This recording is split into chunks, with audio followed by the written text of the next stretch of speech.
का चैप्टर एक कहानी बताता है। वो कहानी बताता है कि किसी समय आबू पर्वत पर ऋषि वशिष्ठ तपस्या किया करते थे। सुनना तो टोटल बातों पर ध्यान देना, आप चीजें कैसे जुड़ती है। मैं फिर एक बीच में बात करना चाहूंगा आपसे कि अक्सर ये जो वंश है, परमार वंश था, इनके बारे में ज्यादा अपने पास जानकारियां है नहीं। उसका कारण यह है कि 700 से लेकर 1200 के बीच की जो हिस्ट्री है उसके बारे में अपने को ज्यादा प्रमाण नहीं मिलते, या मैं यूं कहूं कि कम्युनिस्ट इन प्रमाणों को खा गए। उन्होंने ढंग से इस हिस्ट्री को लिखने की कोशिश नहीं की। शायद कभी सद्बुद्धि आए लोगों को और वो ये हिस्ट्री ज्यादा अच्छे से लिख पाए तो भला हो, हमें बहुत अच्छा पता चले कि 712 ईस्वी में जिस मोहम्मद बिन कासिम ने आक्रमण कर दिया था और सिंध के अंदर मुस्लिम सत्ता की स्थापना कर दी थी, उन मुस्लिम आक्रमणकारियों को भारत पर अधिकार करने के लिए 500 साल क्यों लग गए थे। वो फाइनली 1192 के पृथ्वीराज चौहान के तराइन के दूसरे युद्ध के हार के बाद ही भारत पर शासन क्यों कर पाए थे।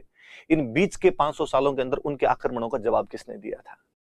इन तमाम सवालों के जवाब उन 500 साल की हिस्ट्री के अंदर मौजूद है, जो हिस्ट्री हमें पढ़ाई नहीं जाती है।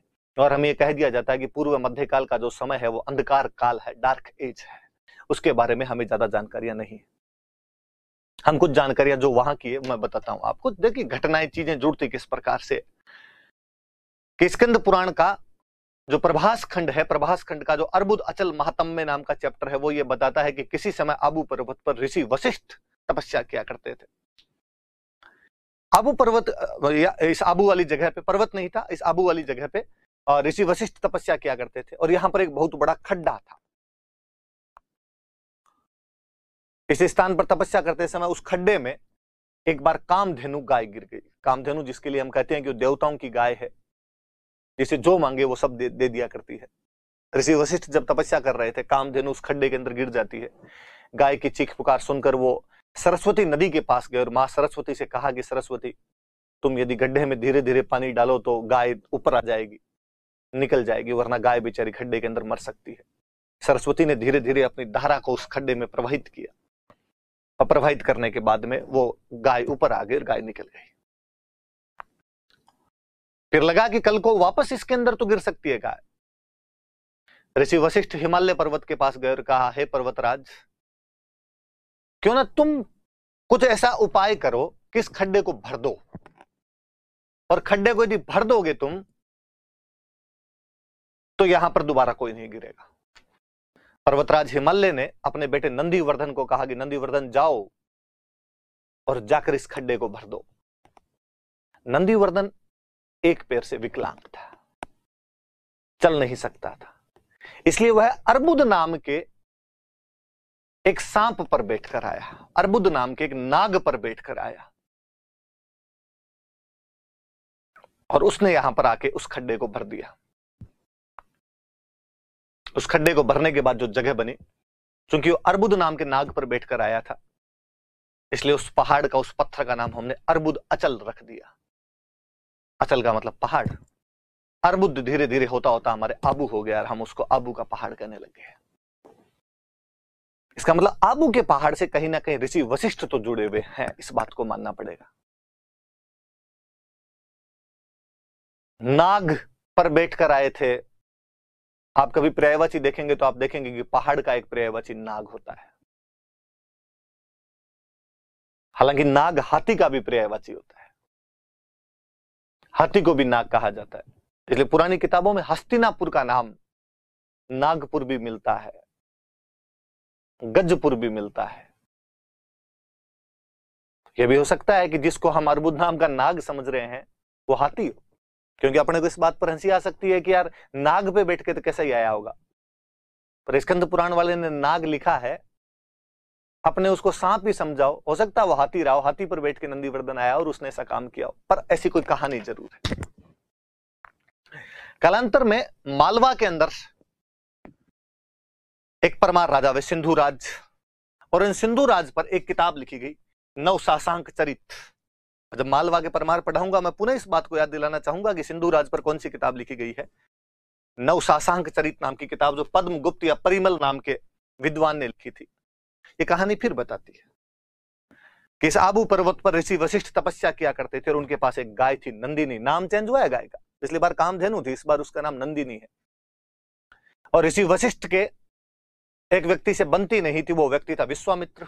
हम तमाम किताबें, प्राचीन भारत के तमाम ग्रंथ ये बताते हैं कि वशिष्ठ और विश्वामित्र में आपस में प्रतिद्वंदिता तो थी, और एक दिन विश्वामित्र छल से, धोखे से, विश्वासघात से उस गाय को चोरी करके ले गए। ऋषि वशिष्ठ ने जब अपनी आंखें खोली, वो तपस्या में बैठे हुए थे, उनको जब लगा कि गाय नहीं है, उन्होंने वहां पे अग्नि से, अग्नि थी, उस अग्नि से आहुति देते हुए मंत्रों के माध्यम से एक व्यक्ति को उत्पन्न किया, एक वीर बलशाली को उत्पन्न किया, और उसको कहा कि जाओ, जो दुश्मन मेरी गाय लेकर गया है उसको वापस लेकर आओ। वह बहादुर व्यक्ति निकला और दुश्मन को हराता हुआ उस गाय को वापस लेकर आ गया। ऋषि वशिष्ठ ने कहा कि तुम दूसरों को मारने वाले हो, तुम परमार हो। पद्मगुप्त की नवशासांक चरित कहती है कि परमारों की उत्पत्ति इस प्रकार ऋषि वशिष्ठ द्वारा अग्नि के माध्यम से की गई थी। हालांकि वो केवल एक परमारों की उत्पत्ति वहां से बताता है। मैं इस बात को फिर आगे ले जाना चाहूंगा। पटनारायण मंदिर का एक अभिलेख है। पटनारायण मंदिर सिरोही के अंदर एक मंदिर है पटनारायण, वहां का एक अभिलेख है। भगवान विष्णु का मंदिर है, पाट नारायण। विष्णु जी वहां पर विराजमान है, पाट पर विराजमान है, उनका एक अभिलेख है। और वो ऐसी कहानी कहता है कि भगवान विष्णु और लक्ष्मी दोनों ने एक बार घोड़े और घोड़ी का रूप धारण किया, और उनके संयोग से एक पुत्र उत्पन्न हुआ जिसका नाम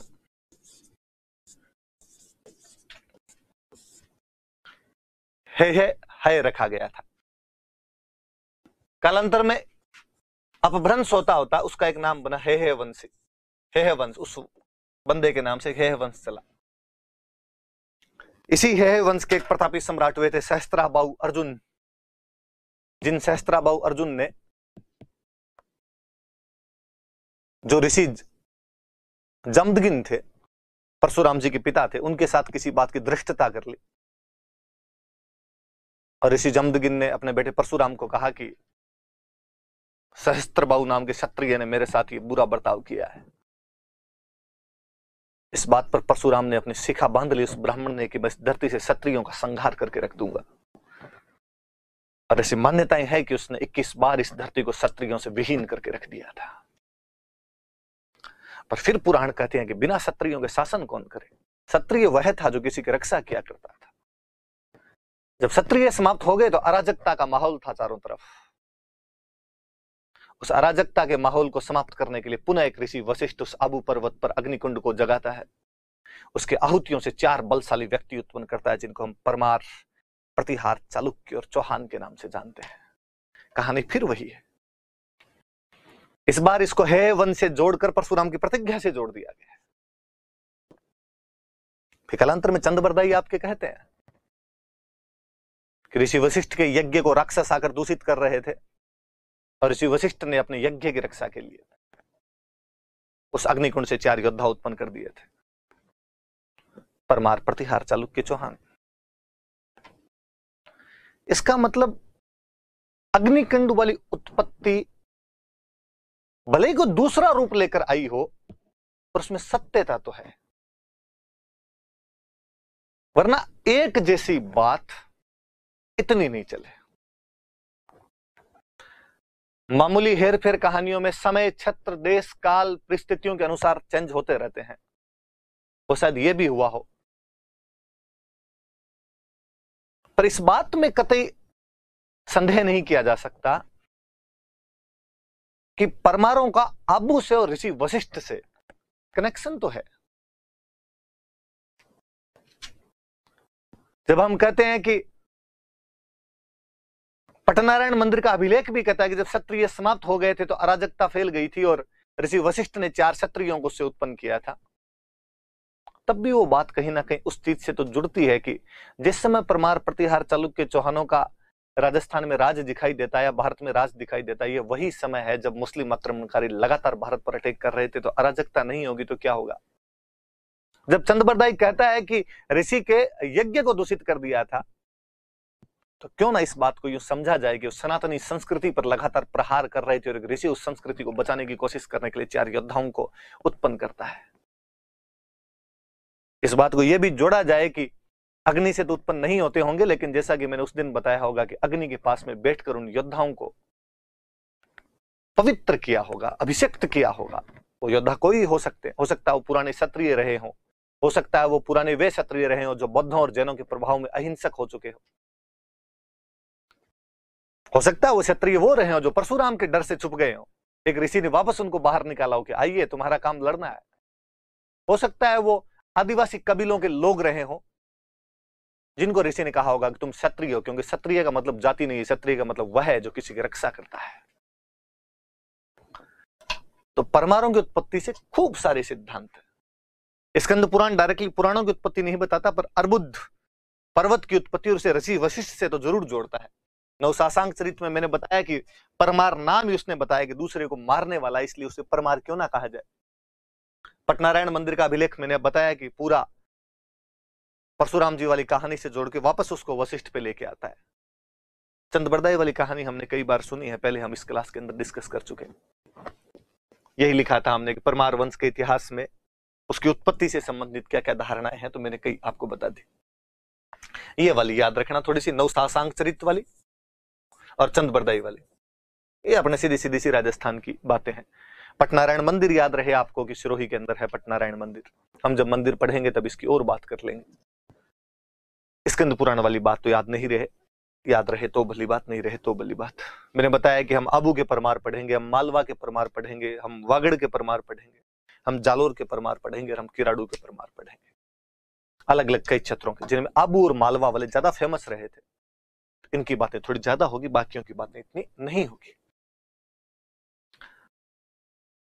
आबू के परमार, मैं फिर उस कहानी को आगे बढ़ाना चाहूंगा और मैं कहूंगा कि आप उसके संस्थापक का नाम देखिए। परमारों के संस्थापक का नाम है धूमराज। मुझे फिर अग्नि याद आती है कि अग्नि में धुआं होता है, धुएं को धूम कहा जाता है। प्रथम व्यक्ति का नाम यदि धूमराज मिलता है, इसका मतलब कहीं ना कहीं उनकी उत्पत्ति अग्नि से तो जुड़ी हुई है। भले ही साइंटिफिक एरा के अंदर बैठ के हमें ये बातें बनावटी लगती है, अव्यवहारिक लगती है, प्रैक्टिकल लगती हो, पर लोचा तो है। जिस दिन को इतिहास का विद्यार्थी ढंग से ढूंढेगा उस दिन चीजें मिलेगी। समस्या यहां पर है कि जो कम्युनिस्ट है वो धर्म में विश्वास नहीं करते और बिना धर्म से जुड़े बिना इन चीजों का जो भी घालमेल हो रखा है उनका पता नहीं चलता। वो सीधा सीधा आके कह देते हैं कि पुराण है वो कोरी गप है, रामायण और महाभारत मिथ है। जब आप किसी चीज को सिरे से नकार देते हो तो उसके अंदर थोड़ी बहुत यदि सत्यता की संभावना भी होती है तो संभावनाओं को भी आप सिरे से नकार कर रख देते हैं। आप पुनः देखिए, वापस याद रखिए इस बात को, इस बहाने याद रहेगा कि परमारों का जो आदि पुरुष है, उनका संस्थापक है, वो किसको माना गया है। तो उनके तमाम अभिलेख, उनकी तमाम वंशावलियां, उनके तमाम ख्याते, उनके तमाम भाटों की बहियां ये बताती है कि हमारी जो शुरुआत है वो तो धूमराज नामक व्यक्ति से हुई है। हालांकि आगे जब हमें उनकी जीनियोलॉजी मिलती है, हमें उनकी जो वंशावली लगातार जहां से मिलने लगती है, उस व्यक्ति का नाम है उत्पल राज।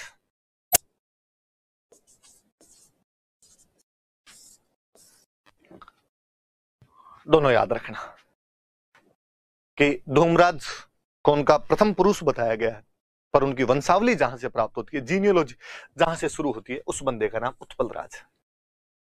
दो बातें याद रखने वाली सी कि ये दो चीजें अपने को मिलती है। आगे राजा पढ़ते हैं। एक राजा है धरणी वराह। और एक बात बताऊं, जब आबू में परमार राज कर रहे थे, किसी टाइम में इस क्षेत्र के अंदर प्रतिहार हुआ करते थे। जब प्रतिहारों की शक्तियां कम पड़ने लगी तो परमार यहां पे शक्तिशाली हुए थे। आबू में परमार थे तो आबू के नजदीक लगता गुजरात, और गुजरात में थे चालुक्य, जिनको हम सोलंकी के नाम से जानते हैं। इसलिए परमारों के और सोलंकियों के बीच में खूब सारी लड़ाइयां थी आपस के अंदर, आपस में इनकी बनती नहीं थी। और उधर गुजरात के अंदर एक चालुक्य राजा जिसका नाम है मूलराज प्रथम, और मूलराज प्रथम आक्रमण कर देता है। चालुक्य है गुजरात का और इसने आक्रमण कर दिया। सुनना आप बात को, आपने पढ़ी है पहले ये बात कि जब मूलराज प्रथम ने आक्रमण किया तो धरणीवरा वहां से भाग जाता है और ये भाग के हस्तिकुंडी के राजा धवल के पास आ जाता है।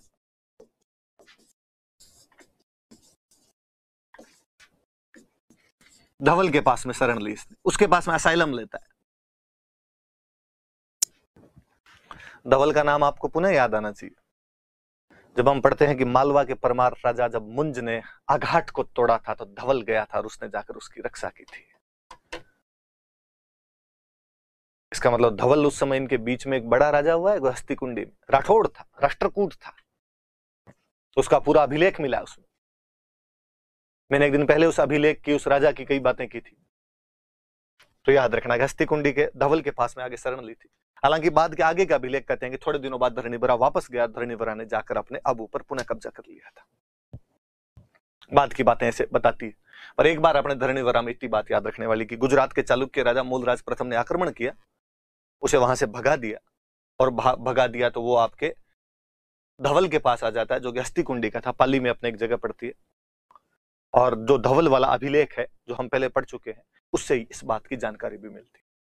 एक बात और जो मान्यताओं के अंदर कही जाती है, लोक मान्यताओं के अंदर कही जाती है, इतिहासकार उसको नकारते हैं। इतिहासकार कहते हैं कि हमारे पास इसके कोई प्रमाण नहीं है कि वास्तव में ऐसा हुआ था या नहीं हुआ था। कभी नाम सुना हो तो अक्सर हम कहते हैं मारवाड़ का जब भी जिक्र आता है तो हम कहते हैं नवकोटि मारवाड़। मारवाड़ मतलब जोधपुर स्टेट जो हुआ करता है, मारवाड़ जो स्टेट हुआ करता था, अब जिसको बाद में हम जोधपुर बोलने लगे, जोधपुर की स्थापना के बाद। उसके लिए कहा जाता कि मारवाड़ का राज्य इतना बड़ा था कि उसके 9 कोने थे। 9 कोटि मारवाड़ है। अपने मारवाड़ी भाषा में कहते कि 9 कुंटी, और जोधपुर के राजा कहते कि 9 कुंटी मारवाड़ रो धनी है। ऐसा कहा जाता है कि उसके 9 भाग इस धरणीवरा ने किए थे।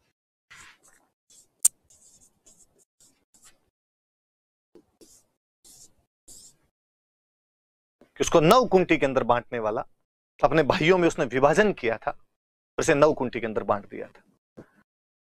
कई बार ऐसा नहीं होता कि हम कहते हैं कि हालांकि इतिहासकार गौरीशंकर हीराचंद ओझा ऐसा लिखते हैं कि नहीं ये बात सत्य नहीं है, पर कई बार क्वेश्चन ये भी आ जाता है कि एक मान्यता के अनुसार 9 कुंटी मारवाड़ की स्थापना करने वाला परमार राजा कौन था? तो आप याद रख लेना, धरणीवरा नाम का राजा हुआ था, वो परमार राजा था। फिर एक जो बड़े राजा का हमें नाम मिलता है, उस राजा का नाम है धंधुक। धंधुक नाम का राजा। फिर चालुक्यों ने आक्रमण किया, इस बार भीमदेव प्रथम।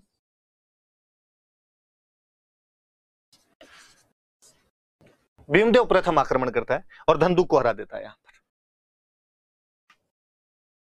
सुनना, वापस बात सुनना कि भीमदेव प्रथम ने आक्रमण किया, धंधुक को हरा दिया, और आबू पर विमल शाह को नियुक्त कर दिया। कोई अधिकारी रहा होगा, ऐसा लिखते हैं कि उसने उसे दंडपति बना दिया। दंडपति मतलब यहां की रक्षा की जिम्मेदारी उसको दी होगी, विमल शाह की।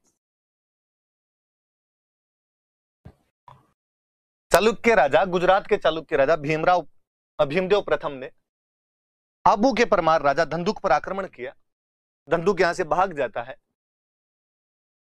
भीमदेव प्रथम ने विमल शाह को आबू का अधिकारी नियुक्त किया, या आबू का दंडपति, उसे रक्षा करने वाला नियुक्त किया, प्रोटेक्टर, एडमिनिस्ट्रेटर, जो आप शब्द अच्छा मानो। अच्छा, धंधुक भाग के कहां पर गया? धंधुक भाग के भोज परमार के पास चला गया,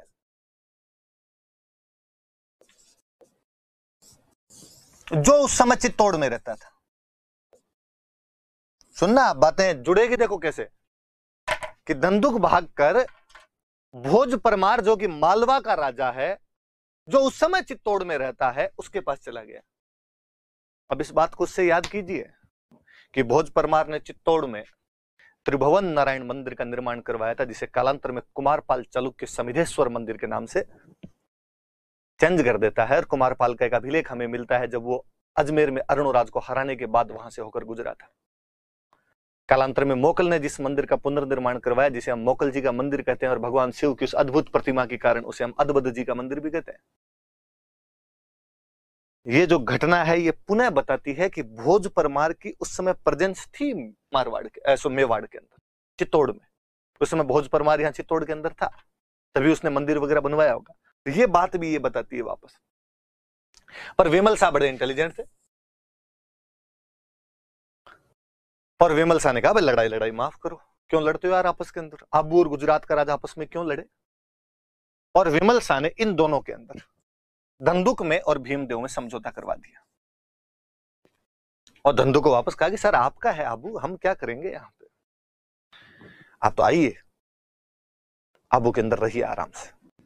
धंधु को वापस आबू के अंदर लेके आए। भीमदेव को भी कहा कि सर भीमदेव, इस बंदे का है, ये अपनी आज्ञा मानने के लिए तैयार है। पहले आज्ञा नहीं मान रहा था तो हमने आक्रमण किया, अब आज्ञा मान रहा है तो इसको यहाँ पर रहने के अधिकार दिए जाए, इसको यहाँ पे रखा जाए। तैयार हो गए, ठीक है साहब, रह जाएगा यहाँ पे। विमल सा दोस्त बन गए। विमल सा जैन थे। 1031 ईस्वी में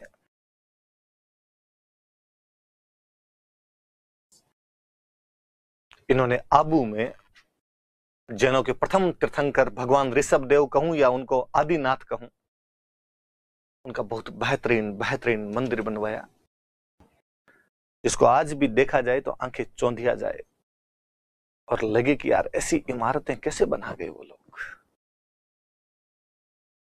जैनों में मंदिरों को वसही कहते थे। विमल ने वो वसही बनाई, इसलिए नाम विमल वसही है।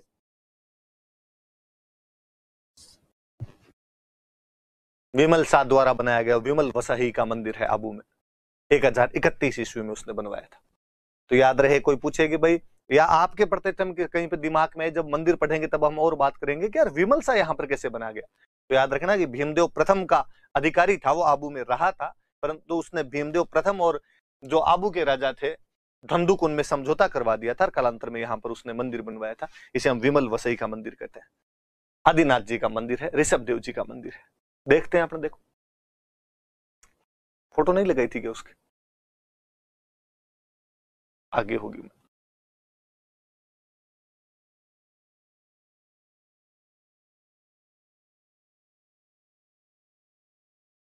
नहीं लगाई थी उसकी, विमल वसई वाली। चलो भाई वो नहीं होगी इसके अंदर,